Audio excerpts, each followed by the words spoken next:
नमस्कार बच्चों, आपकी अपनी ऑनलाइन क्लासेस में आपका स्वागत है। आज हम कक्षा 7 की पूरक पुस्तक बाल महाभारत का एक बहुत ही महत्वपूर्ण टॉपिक पढ़ने जा रहे हैं, जिसका नाम है मायावी सरोवर।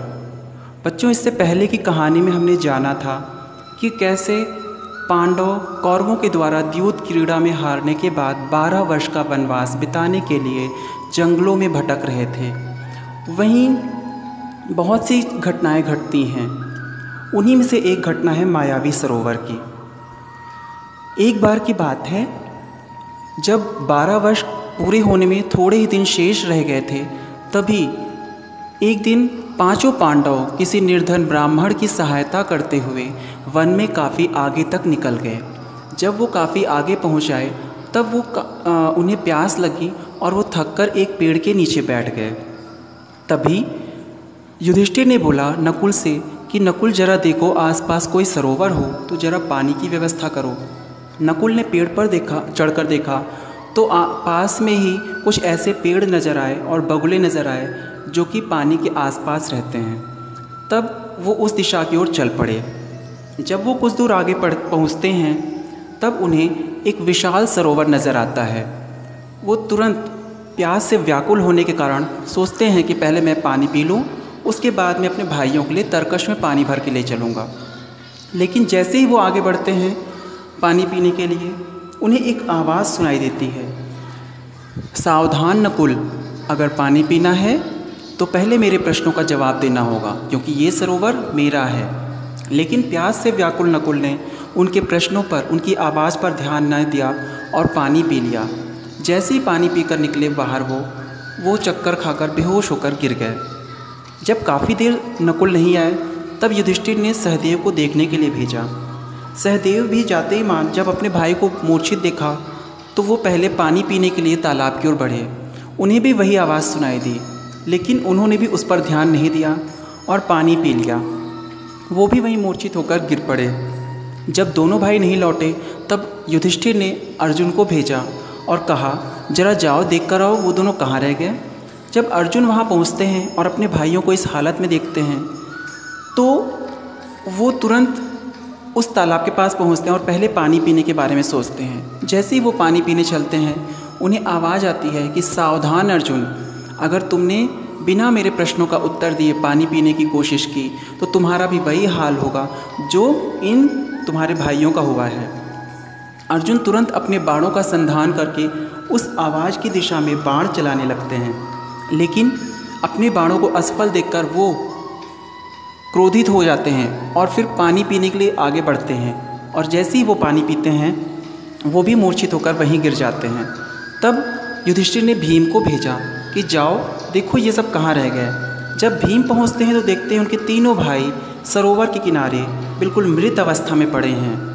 वो भी जैसे ही पानी पीने के लिए आगे बढ़ते हैं, सरोवर से वही आवाज़ आती है। भीम ने उस आवाज़ को नज़रअंदाज किया कि जिसकी हिम्मत हो वो मुझे रोक कर दिखाए, और उन्होंने पानी पिया। पीते ही वो भी वहीं बेहोश होकर गिर गए।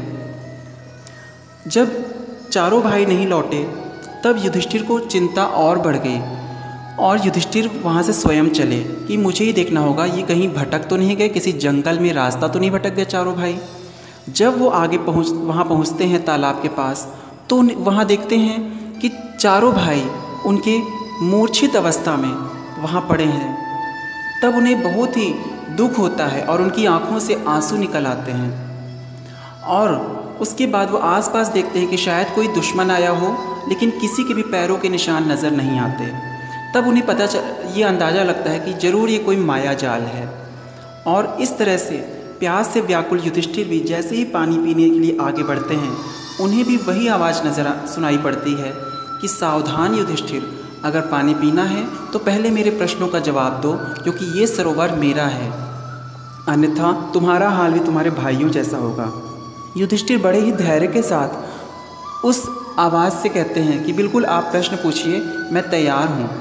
और यक्ष जो अदृश्य रूप में वहाँ था, वो उनसे प्रश्न पूछने लगता है और एक के बाद एक कई प्रश्न पूछता है। और युधिष्ठिर ने सभी प्रश्नों के बिल्कुल सही और धैर्य के साथ जवाब दिए।